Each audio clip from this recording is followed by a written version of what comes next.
Assalamualaikum warahmatullahi wabarakatuh. Perkenalkan, nama saya Nandita Suryapsari, NIM A2102100027. Di sini saya akan memberikan penjelasan mengenai teori kesempatan kerja. So, simak terus videonya ya.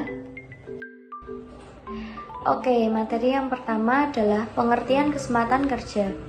Secara umum, kesempatan kerja merupakan situasi sebagai dampak kegiatan ekonomi yang melukiskan lapangan usaha yang tersedia bagi orang-orang yang sedang mencari kerja atau para pencari kerja. Sedangkan kesempatan kerja menurut Peraturan Pemerintah Republik Indonesia Nomor 33 Tahun 2013 adalah lowongan pekerjaan yang diisi oleh pencari kerja dan pekerja yang sudah ada. Sedangkan menurut ahli Sumarsono memberikan definisi bahwa kesempatan kerja adalah lapangan pekerjaan yang sudah diduduki atau employment dan masih lowongan atau vacancy. Lebih jauh dijelaskan bahwa dalam teori kesempatan kerja dikenal istilah elastisitas pemerintah akan tenaga kerja yang diartikan sebagai persentase perubahan permintaan akan tenaga kerja sehubungan dengan perubahan permintaan akan tenaga kerja yang disebabkan dengan perubahan 1% pada tingkat upah. Negara-negara yang berpendudukan sangat padat dengan laju pertumbuhan penduduk yang tinggi sering mengalami masalah dalam hal penyerapan tenaga kerja. Indonesia sebagai salah satu negara berpendudukan padat juga tidak lepas dari permasalahan ini. Informasi yang terpencil mengenai kelebihan tenaga kerja di Indonesia tidak tersedia. Akan tetapi, secara umum disetujui bahwa proporsi tenaga kerja yang menganggur sangat tinggi. Selain kenyataan bahwa banyak sekali tenaga kerja yang tidak dimanfaatkan seluruhnya di Indonesia, juga diketahui laju pertumbuhan tenaga kerja terus meningkat. Selanjutnya materi yang kedua, yaitu jenis-jenis kesempatan kerja. Yang pertama, kesempatan kerja permanen, yaitu kesempatan kerja yang memungkinkan orang yang bekerja secara terus-menerus sampai pensiun atau sampai tidak mampu lagi untuk bekerja. Contohnya seperti TNI, Polri, guru, dan lain-lain. Yang kedua, kesempatan kerja temporer, yaitu kesempatan kerja yang memungkinkan orang yang bekerja hanya dalam waktu singkat, lalu menganggur dan harus mencari pekerjaan yang baru lagi. Contohnya seperti pegawai pabrik yang sudah terikat oleh kontrak. Selanjutnya, materi yang ketiga, yaitu faktor yang mempengaruhi kesempatan kerja. Menurut Simanjuntak 2001, beberapa faktor yang mempengaruhi kesempatan kerja yaitu yang pertama, kondisi perekonomian, pertumbuhan penduduk, produktivitas atau kualitas SDM, dan tingkat upah. Lalu, menurut Raharja dan Manurung tahun 2008-42, faktor-faktor yang mempengaruhi kesempatan kerja yaitu harga faktor produksi, permintaan terhadap output, permintaan terhadap faktor produksi lain, dan kemajuan teknologi. Selanjutnya materi yang keempat, hubungan antara jumlah penduduk, angkatan kerja, dan kesempatan kerja. Besarnya angkatan kerja tergantung pada yang pertama jumlah penduduk, yang kedua susunan penduduk berdasarkan tingkat pendidikan, yang ketiga kelahiran, dan yang keempat komposisi umur. Jumlah penduduk yang banyak diserta kemampuan dan usaha dapat meningkatkan produktivitas dan membuka lapangan kerja baru. Tetapi, apabila jumlah penduduk yang banyak tidak disertai dengan kemampuan dan usaha, dapat menghambat kesempatan kerja dan bisa berakibat menimbulkan pengangguran. Jumlah penduduk yang banyak tidak disertai dengan lapangan kerja yang memadai akan menimbulkan banyak penduduk yang tidak tertampung dalam lapangan kerja atau bisa disebut dengan pengangguran. Lanjut ke materi 5, kesempatan kerja dan pendapatan nasional. Kesempatan kerja yang luas dapat memaksimalkan para pekerja dan dapat meningkatkan pendapatan nasional di suatu negara. Pendapatan nasional merupakan jumlah barang dan jasa yang dihasilkan oleh penduduk suatu negara dalam waktu tertentu. Oke, kita lanjut ke materi yang keenam, yaitu usaha perluasan kesempatan kerja. Menurut John Maynard Keynes, pengangguran tidak dapat dihapuskan, tetapi dapat dikurangi. Untuk mengurangi pengangguran dapat dilakukan dengan cara memperluas kesempatan kerja. Untuk memperluas kesempatan kerja, diperlukan modal. Modal yang diperlukan adalah investasi.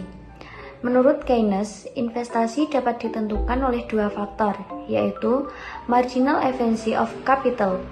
Pinjaman yang diterima oleh para pengusaha harus menghasilkan keuntungan yang melebihi dari jumlah pinjaman ditambah dengan bunga. Jika tidak, maka investasi tidak ada artinya, bahkan dapat menimbulkan masalah pengangguran. Yang kedua, tingkat suku bunga. Untuk pinjaman dengan suku bunga yang rendah akan menambah jumlah pengusaha yang tertarik untuk meminjam dana untuk digunakan melakukan usaha. Badan usaha yang baik akan meningkatkan kesempatan kerja yang baik juga. Usaha untuk meningkatkan investasi di negara berkembang terhambat pada yang pertama, pemilik dana yang kurang tertarik untuk berinvestasi. Yang kedua, kondisi tenaga kerja yang memiliki produktivitas rendah. Hal ini dapat disebabkan karena rendahnya tingkat pendidikan dan kurangnya keterampilan atau skill. Usaha perluasan kesempatan kerja bersifat umum. Yang pertama, penyediaan dana kredit secara meluas dan merata bagi peningkatan kegiatan produksi padat karya. Yang kedua, tingkat kurs devisa diarahkan agar realitas dan memberikan insentif bagi peningkatan ekspor. Yang ketiga, memberikan perlindungan yang wajar kepada produksi dalam negeri. Yang keempat, pengeluaran pemerintah ditujukan untuk memperluas kesempatan kerja produktif sebanyak mungkin. Usaha perluasan kesempatan kerja bersifat khusus, yaitu perluasan kesempatan kerja sektoral. Yang pertama, sektor pertanian. Yang kedua, sektor prasarana dan konstruksi. Yang ketiga, sektor industri. Yang keempat, sektor perdagangan. Yang kelima, sektor jasa. Dan yang keenam, sektor pendidikan dan latihan. Peningkatan mutu tenaga kerja. Yang pertama, latihan kerja. Merupakan proses pengembangan keahlian dan keterampilan kerja yang langsung dikaitkan dengan pekerjaan dan persyaratan kerja. Yang kedua, pemagangan atau latihan kerja yang langsung di tempat kerja yang bertujuan untuk memantapkan profesionalisme yang dibentuk melalui latihan kerja. Dan yang ketiga, perbaikan gizi dan kesehatan. Hal ini untuk mendukung ketahanan kerja dan kemampuan belajar dalam menerima pengetahuan baru dan meningkatkan semangat. Materi yang terakhir yaitu masalah ketenagakerjaan di Indonesia. Yang pertama, rendahnya kualitas tenaga kerja. Sebagian besar tenaga kerja di Indonesia tingkat pendidikannya masih tergolong rendah. Hal ini yang menyebabkan penguasaan ilmu pengetahuan dan teknologi menjadi rendah dan dapat menyebabkan rendahnya produktivitas tenaga kerja yang dapat berpengaruh terhadap rendahnya kualitas hasil produksi barang dan jasa. Yang kedua, jumlah angkatan kerja yang tidak sebanding dengan kesempatan kerja. Angkatan kerja yang tidak tertampung dalam lapangan kerja akan menyebabkan pengangguran. Padahal semakin banyak jumlah angkatan kerja bisa menjadi pendorong pembangunan ekonomi. Yang ketiga, persebaran tenaga kerja yang tidak merata.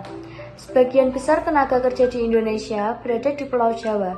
Dengan demikian, di Pulau Jawa banyak terjadi pengangguran, sementara di daerah lain masih banyak SDA yang belum dikelola secara maksimal. Dan yang terakhir, pengangguran. Banyaknya perusahaan yang gulung tikar mengakibatkan semakin sempitnya lapangan kerja yang ada, padahal jumlah angkatan kerja terus meningkat, maka pengangguran akan semakin meningkat pula. Di sini saya membuat pembelajaran berbasis AR mengenai teori kesempatan kerja. Di sini terdapat beberapa orang yang sedang bekerja, entah itu di mall, di barbershop, di toko baju, ataupun di coffee shop. Dan di situ terdapat pedagang kaki lima yang sedang berjualan di pinggir jalan.